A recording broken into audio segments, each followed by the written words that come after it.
Hello students, आपका स्वागत है। आज हम एक प्रमेय सिद्ध करने वाले हैं। प्रमेय का कथन है कि बाह्य बिंदु से वृत्त पर खींची गई स्पर्श रेखाओं की लंबाइयां बराबर होती हैं।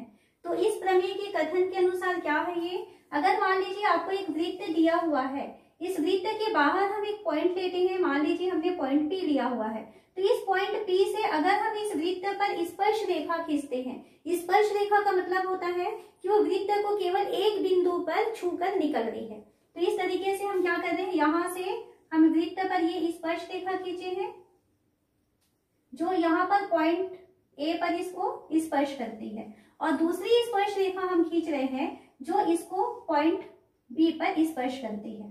ठीक है, यहाँ पर हमने पॉइंट पी लिया हुआ है जो इस वृत्त का बाह्य बिंदु है। इस बिंदु पी से हम वृत्त पर स्पर्श रेखा खींच रहे हैं जो वृत्त को दो बिंदुओं पर स्पर्श करती है। एक तो बिंदु ए पर स्पर्श करती है और दूसरा बिंदु बी पर स्पर्श करती है।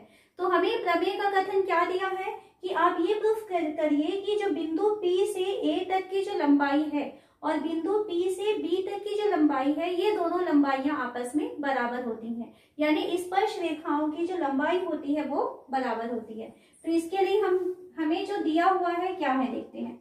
सबसे पहले हमें यहाँ पर दिया हुआ है एक वृत्त को प्रदर्शित करते हैं COR से।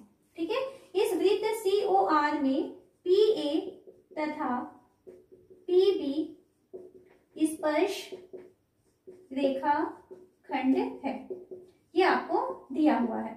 हमें क्या सिद्ध करना है, हमें सिद्ध करना है कि PA की लंबाई और PB की लंबाई दोनों आपस में बराबर होगी। यहाँ पर वृत्त का केंद्र है O, तो इसे प्रूफ करने के लिए हमको यहाँ पर रचना करनी होगी। रचना में हम क्या करते हैं कि केंद्र O से हम बिंदु A को मिला देते हैं, केंद्र O से हम बिंदु B को मिला देते हैं, यानी जिस बिंदु पर वो पॉइंट जहां पर वो स्पर्श करता है ना, तो उसका जो स्पर्श बिंदु होगा उसके स्पर्श बिंदु को केंद्र O से मिलाए, सेकेंड वाली स्पर्श बिंदु को भी केंद्र O से मिला दिए, और केंद्र O से जो ये बाह्य बिंदु P है इसको भी हम मिला देते हैं। तो रचना में हम क्या क्या कर रहे हैं, तो यहाँ पर हम रचना करते हैं केंद्र O से किसको मिलाए हैं, A, या इसको हम ऐसा लिखते हैं स्पर्श बिंदु A तथा B को मिलाया। ठीक है, ये काम तो पहले किए, फिर उसके बाद में हम क्या किए, तथा केंद्र O से P को मिलाया। तो क्या किए हैं हम यहाँ पर, केंद्र O से स्पर्श बिंदु A स्पर्श बिंदु B को मिलाए हैं तथा केंद्र O से बाह्य बिंदु P को भी हम मिला दिए हैं। अब इसमें उत्पत्ति किस तरीके से करना है इसको समझते हैं। तो उत्पत्ति में देखिए, सबसे पहले आप इसको समझिए कि है क्या चीज। आपने इसके पहले एक प्रमेय पढ़ा हुआ है, ये प्रॉपर्टी होती है वृत्त की स्पर्श रेखा की। अगर मान लीजिए कोई स्पर्श रेखा है जो वृत्त को एक बिंदु पर स्पर्श करके निकल रही है, स्पर्श रेखा मतलब यहाँ पर केवल एक पॉइंट होगा जहां पर वो स्पर्श करके निकलती है। तो यदि मान लीजिए किसी वृत्त की स्पर्श रेखा को, स्पर्श बिंदु को हम केंद्र से मिला देते हैं, तो वो मिलाने वाली जो रेखा है वो क्या होगी, वो स्पर्श रेखा पर लंब होती है। ठीक है, ये उसका प्रगुण होता है। तो यहाँ पर हम क्या देख रहे हैं कि PA जो है क्या है, एक स्पर्श रेखा है। इस PA स्पर्श रेखा में स्पर्श बिंदु है A, इस स्पर्श बिंदु A को हम O से मिलाए हैं, यानी केंद्र से मिलाए हैं, तो यहाँ जो कोण बनेगा वो बन जाएगा 90 अंश का।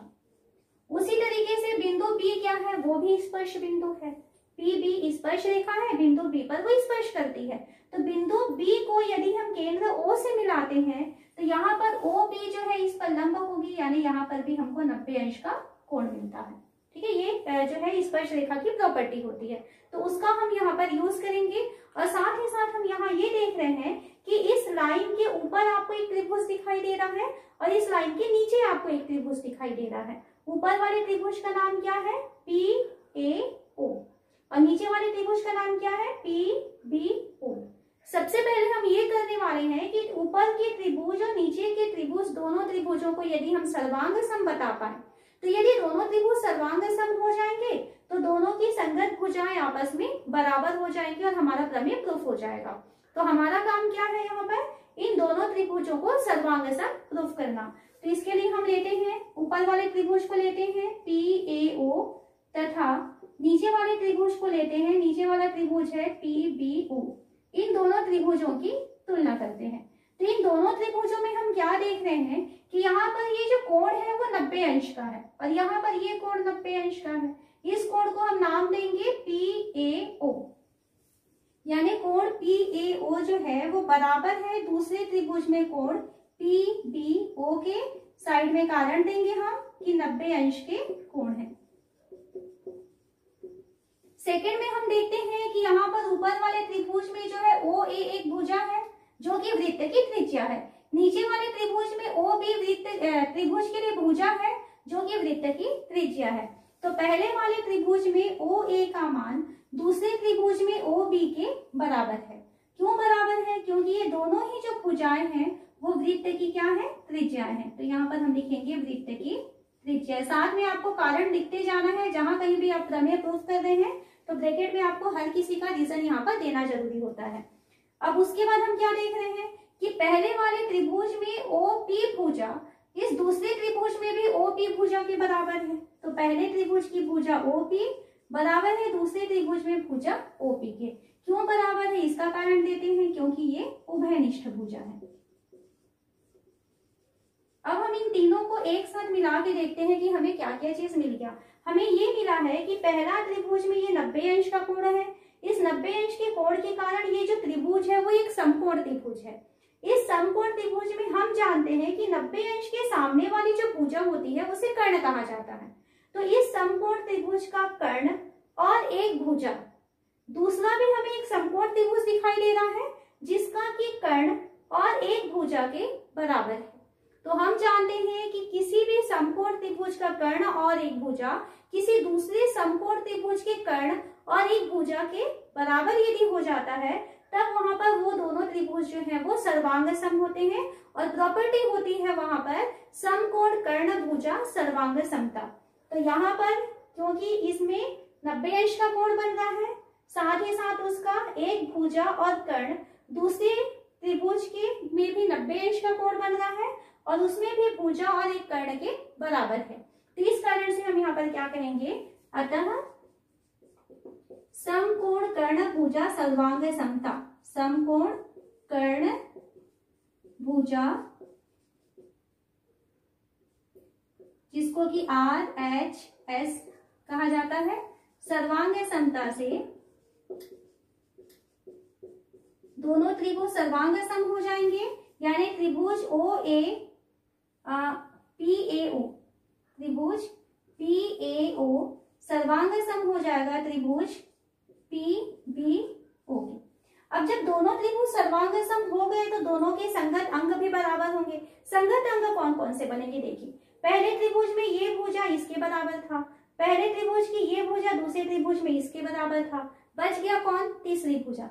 तो पहले त्रिभुज की ये तीसरी भुजा है और दूसरे त्रिभुज की ये तीसरी भुजा है, तो दोनों त्रिभुजों की तीसरी भुजाएं भी आपस में बराबर होंगी।